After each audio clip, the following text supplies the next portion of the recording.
Então eu vou contar o caso do Josenildo. Josenildo é um cara extremamente pobre. Pobre, tipo assim, carroceiro. Mora lá no Casqueiro.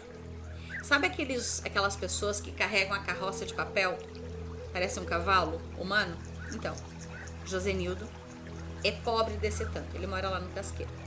Lá no Casqueiro ele tem uma esposa, uma loirinha, toda bonitinha, meio tortinha, meio vesguinha, inclusive, mas toda bonitinha. Magra, seca que é um palito. Fuma que se acaba. Porque é a única diversão que a coitada tem lá no Casqueiro. Ele tem 2 filhos, um de 8 e um de 10 anos, que ajudam ele a catar papel quando é possível e tal. Mas eles são pobre, a casa deles é toda emendada, é uma 2x2 toda emendada, eles dormem tudo junto, é aquela dificuldade. E ele é muito, muito pobre. Mas ele ama muito aquelas crianças, sabe? Quando ele encontra uma bonequinha na rua, ele lava essa bonequinha lá na bica d'água para levar ela para casa para a filhinha dele. E ele arruma, dá uma arrumada no cabelinho da bonequinha para levar a bonequinha para casa. Mas aconteceu uma nhaca e o Josenildo descobriu que ele tá com uma doença meio esquisita. Ele foi lá no pronto atendimento e eles andaram investigando. Ele foi para lá no hospital e tal, e descobriram que ele tem uma síndrome grave, uma síndrome gravíssima, e uma síndrome que tem, sei lá, 30 pessoas no mundo todo que tem essa síndrome que o Josenildo tem. E o Josenildo se desespera quando ele chega em casa e ele tem ali, sei lá, 3 meses de vida com aquela síndrome. Ele vai morrer. E ele vai deixar a bonitinha dele com aquelas 2 crianças. E ele olha, ele traz mais uma bonequinha, ele traz um carrinho pro menino dele. E ele entrega o carrinho pro filho dele e ele vê que ferrou. E que talvez seja um dos últimos carrinhos que ele entrega pro filho dele. E tá perto do Natal. E alguém tem a bendita ideia, alguém ouve a história dele. Ele conta para alguém que manda uma carta pro Luciano Huck. E o Luciano Huck chama ele, ao invés para ver o que dá para fazer. E ele fala, a equipe do Luciano, quando liga para ele, fala: gente, eu só preciso de uma passagem para Buenos Aires. Lá em Buenos Aires tem um médico que trabalha com essa síndrome que eu tenho. É um dos 9 médicos que existe no mundo que trabalha com essa síndrome. É um tratamento experimental, o SUS do Brasil não tem medicamento para essa doença. Não existe remédio, tratamento, nada no Brasil, mas lá em Buenos Aires eles estão pesquisando. Eu só preciso de uma passagem e de despesas para ir do aeroporto de Ezeiza, do aeroporto de Buenos Aires, até o hospital. Eu não preciso de alimentação, de estadia, de acompanhante, nem de nada, porque eu vou ficar no hospital. E aí o Luciano manda a passagem, e ao invés de mandar a passagem para daqui até Buenos Aires, o Luciano manda daqui até o Rio de Janeiro, e ele vai no programa do Luciano Huck. Aí apresenta o caso dele lá no programa do Luciano, e as pessoas que estavam assistindo, tem o tal do Ike Batista, aquele empresário muito rico, muito famoso, um cara bem bacana, que tá lá cortando seu bigode enquanto assiste a TV, lá enquanto assiste o Luciano Huck, tá cortando a sobrancelha enquanto assiste o Luciano Huck, e o Ike Batista olha para aquilo na televisão e se compadece da história do Josenildo e resolve mandar uma passagem aérea. Ele liga, manda no WhatsApp um áudio para Dona Clotilde, a secretária dele, e diz: Dona Clotilde, ligue para o Luciano Huck e avise que a Ike Batista vai dar uma passagem para Josenildo ir para Buenos Aires. E a Dona Clotilde liga na mesma hora e avisa a equipe do Huck, e o Luciano avisa no ar, aquela choradeira, aquela emoção, e aí dias depois o Josenildo embarca para Buenos Aires e chega no hospital e começa o tratamento, e a esposa dele aqui na maior oração, tem novena, quarentena não tem novena, tem tudo acontecendo aqui no Brasil pro coitadinho do Josenildo lá no hospital. E aí, por conta dos remédios, o Josenildo meio que deita, meio que acorda, meio que dorme, meio que fica em coma, meio que fica... Enfim, e aí nisso o médico do Josenildo, o médico argentino, tá lá com o prontuário na mão, preenchendo as coisas do prontuário, tá lá preenchendo e tal. E aí entra um colega dele e começa a conversar com ele: e amigo, como é que estão as coisas? Não sei, tô meio desanimado com as pesquisas aqui em Buenos Aires. Tô pesquisando sobre essa síndrome rara que esse moço veio lá do Brasil para receber atendimento aqui. Tô pesquisando aqui mas as pesquisas não estão dando muito certo, acho que o remédio não está dando muito certo, acho que não estou fazendo um bom trabalho. E aqui em Buenos Aires as coisas estão meio difíceis. Estou pensando em largar Buenos Aires e ir para Inglaterra, onde lá em Londres eu vou conseguir melhor condição de vida para mim e para minha família. Acho que as coisas não estão muito legais aqui. E aí nisso o Josenildo, que está deitado, se levanta, dá uma acordada naquela hora, segura no braço do médico e diz: doutor, o senhor está fazendo um grande trabalho, continue fazendo o seu trabalho que vai dar tudo certo. E deita de novo.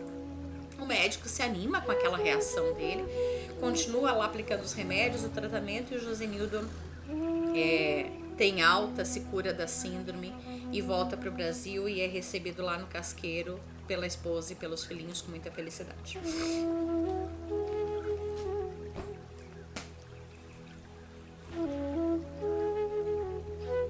Vocês não gostaram da história que eu contei? Cara, mas vocês estão me deixando muito triste? Vocês não gostaram? Era pra estar todo mundo chorando nessa hora. Eu me esmerei um monte aqui contando essa história pra vocês. E vocês não gostaram da minha história? Não é uma piada. É linda, tá? Então tá. Eu acho que vocês não entenderam direito a história. E eu vou contar de novo a história pra vocês, pra ver se vocês agora se conectam com a história, ok? Vou contar a mesma história. E eu quero que vocês prestem muita atenção agora, que eu não vou contar a terceira vez. Combinado? Ótimo. Então, era uma vez o Josenildo. O Josenildo, nossa, o Josenildo é um cara muito legal. E o Josenildo, ele é um empresário rico, mais rico, ele é dono, tipo assim, dono do Pão de Açúcar, o equivalente a mais ou menos assim. Mas o Josenildo, ele tem muita grana. Ele mora lá no Jurerê Internacional e ele tem duas crianças, uma de 8, uma de 10 anos. E os meninos, as crianças estudam no colégio bilíngue, vão para a escola de Mercedes, com motorista, todas essas coisas. E o Josenildo, ele tem a loira dele, a loira peituda de 1,80 m de altura, sabe? Uma loira linda, toda turbinada, uma loira toda bem cuidada, uma loira com cílios postiços que chegam a abanar, quando ela pisca os cílios fazem vento, coisa mais linda o Josenildo. O Josenildo é um cara fino, um cara bonito, um cara bem alinhado, bem apessoado, um cara elegante. O Josenildo fala inglês, francês, português, a mandarim, sabe? Mandarim, o idioma da China, da vizinha da China. Ele fala também um pouco de árabe, porque ele faz muito negócio com os países árabes, então ele aprendeu a falar árabe para poder falar. E assim, o Josenildo viaja o mundo inteiro. Ele estudou em Oxford, coisa mais fina que é o Josenildo, sentado numa mesa de negociação, é fino. E aí o Josenildo, ele chega em casa um dia e a esposa dele tá meio entediada, e daí ele pergunta: linda, o que você quer? Acho que eu queria comprar um perfuminho da Victoria's Secret. Daí ele diz: linda, então vamos aonde você quer? Em Miami. Ótimo, então pega a mochila, coloca umas roupas que a gente vai a Miami agora. E ele leva ela até Miami para comprar o perfume que ela tanto quer. E aí ele traz ela para o Brasil e a vida vai transcorrendo. E quando ele chega em casa, ele sempre é muito bem recebido pela família. E ele ama a família. Ele traz, às vezes ele traz um bombom para a filha dele, o bombom que a filha gosta tanto, ele traz um bombom. Às vezes uma pessoa vende um brigadeiro para ele, ele traz um brigadeiro, porque ele sabe que o valor das coisas não tá no pacote escrito X coisa cara, e sim na atitude. Ele leva flores, às vezes ele pega uma flor da floricultura, ou às vezes do jardim, ele leva para a esposa e ela fica muito feliz. É um casal muito lindo, muito feliz. E aí um dia ele chega em casa, ela tá deitada numa espreguiçadeira na borda da piscina, e a loira grandona dele com chapéu, coisa mais linda, um chapéu importado, com óculos, um Dior, coisa fina, tomando o champanhe dela, mas ela tá meio aborrecida. Aí ele chega do lado dela e ele pergunta: linda, oi linda, o que foi? Tá meio aborrecida? Ai, não sei, acho que eu tô meio aborrecida hoje. Sério, linda, o que eu posso fazer por ti? Pra você ficar menos aborrecida? Eu te amo muito e eu quero que você fique bem. Ela: não sei, acho que eu tô com vontade de comer um bife. Comer um bife? Sim, acho que eu tô com vontade. Acho que é isso. Acho que eu tô com vontade de comer um bife. Tá, mas que tipo de bife, minha linda? Ai, não sei, acho que eu queria um bife. Um bife, tipo assim, um bife argentino. Um bife lá de Puerto Madeiro. Tipo assim, assistindo tango. Isso, lindo, assistindo tango. Ótimo, lindo. Então faz o seguinte, vai lá e pega uma mochila de roupa. Enquanto isso eu aviso pro Jarbas vir me buscar a gente, pra gente pegar o nosso jatinho e ir a Buenos Aires. E enquanto isso eles arrumam e abastecem o jatinho lá no aeroporto de Floripa. Tá, pode ser. E daí ele leva ela pra Buenos Aires, eles estão lá em Porto Madeiro, tomando um vinho de $2.400 a garrafa, comendo aquele bife, aquele filé que ela queria, aquele show de tango comendo solto naquele restaurante fino, aquele monte de gente bem arrumada, com roupa importada, com salto alto, do lado uma mesa cheia de gente, de amigos comemorando alguma coisa, do outro lado um monte de gente comemorando e ela feliz comendo o bife dela ali em Porto Madeiro. E nisso ela diz assim, lindo, eu acho que eu vou lá no banheiro pra dar uma retocada na maquiagem. Daí ele fala, linda, vai lá, vai lá. E o pessoal da mesa ao lado, as esposas da mesa ao lado também resolvem ir. E aí o Josenildo fica na mesa, comendo e tomando, enquanto a esposa foi no banheiro. E daí ele começa a ouvir a conversa da mesa ao lado. E na mesa ao lado tá uma galera, são médicos de Buenos Aires. E um deles diz assim, como é que tá a vida aí e tal? E o outro diz assim, não sei. Acho que tá meio difícil aqui em Buenos Aires. Estou fazendo uma pesquisa de uma doença rara que só tem 9 médicos no mundo que trabalham com essa síndrome. Mas eu não sei se eu tô indo muito bem. As coisas estão meio difíceis aqui em Buenos Aires. Estou pensando em mudar para Inglaterra, porque em Londres as coisas vão ficar melhores. Eu vou ter mais qualidade de vida para mim, para minha família. E o Josenildo tá ouvindo aquilo. E ele tinha visto sobre esse médico num programa de televisão lá no Discovery Channel ou qualquer coisa do tipo. E ele reconhece. E aí ele larga sua taça de vinho e ele segura no braço do médico na mesa ao lado e ele diz, doutor, o senhor está fazendo um grande trabalho. Eu gostaria que o senhor continuasse a sua pesquisa, o senhor vai ajudar muitas pessoas. Parabéns pelo seu trabalho. Ele solta o braço do médico, o médico agradece, ele volta a tomar o vinho. E aí a esposa volta, eles terminam de comer, vão embora e tal, e voltam pra Floripa, pro Jurerê, tocar a vida deles. E nas duas histórias, o que tem em comum? Esse médico ganhou o Prêmio Nobel da Medicina. Isso chama-se, meninas, tempo divino. Tempo divino são os combinados que você fez com Deus lá em cima, os combinados que você ia cumprir aqui embaixo. Os teus acordos, os teus contratinhos, os teus combinados com Deus. Tempo divino são os acordos que você fez com Deus antes de você descer. E você vai cumprir eles, sendo Josenildo do Casqueiro ou do Jurerê, com chuva ou com sol, com amor ou com dor, por bem ou por mal. Quando você está no teu tempo divino, tudo flui para que aquilo aconteça. Mesmo no Josenildo pobre, ele escolheu ser o Josenildo do Casqueiro.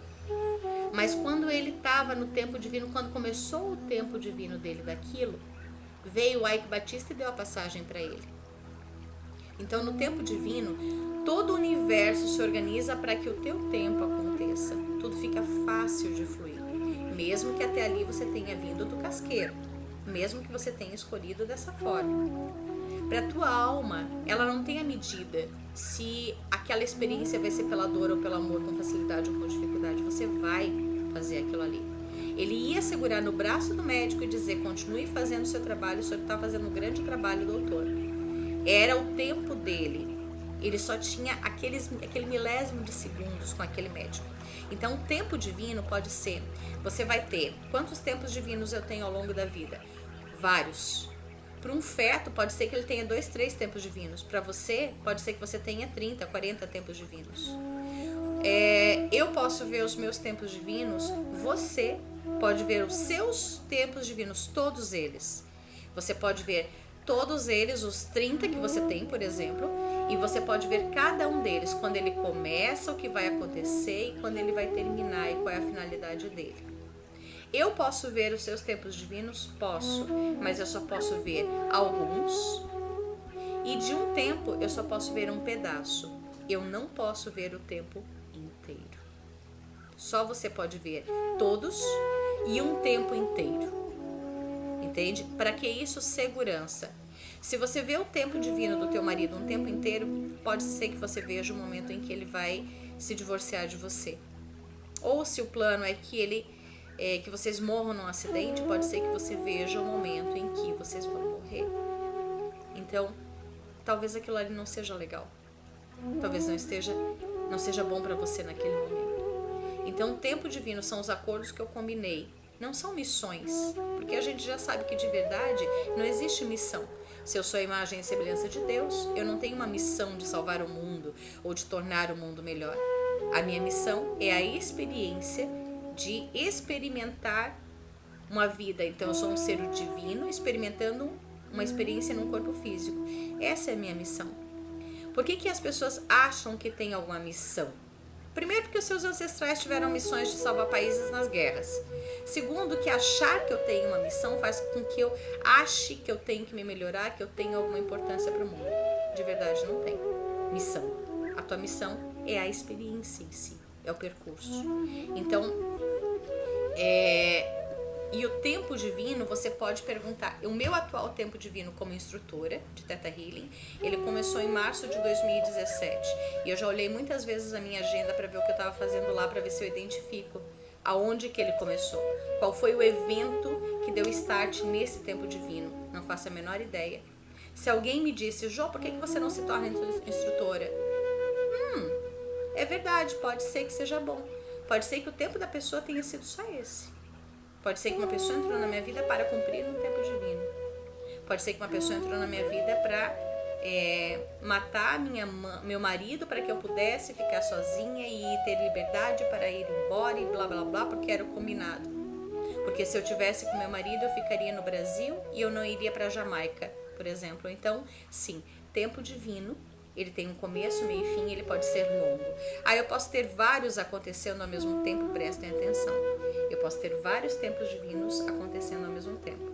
Como se fossem várias missões. Para ti vai ficar fácil imaginar como missões. Então eu tenho vários tempos divinos. Uns são longos e vão durar um tempo grande. Eu tenho um tempo divino como mãe da minha filha. Eu tenho um tempo divino como instrutora. Eu tenho tempo divino, talvez com lá uma ou outra de vocês. Ou talvez não.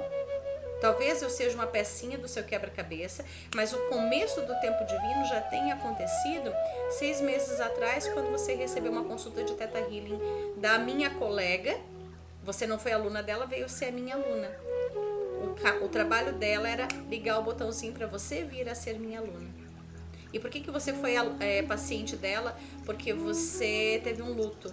Ou porque você foi demitida, ou porque você teve depressão, ou porque você precisava manifestar um vestibular, por exemplo, e aí você procurou o Theta para isso.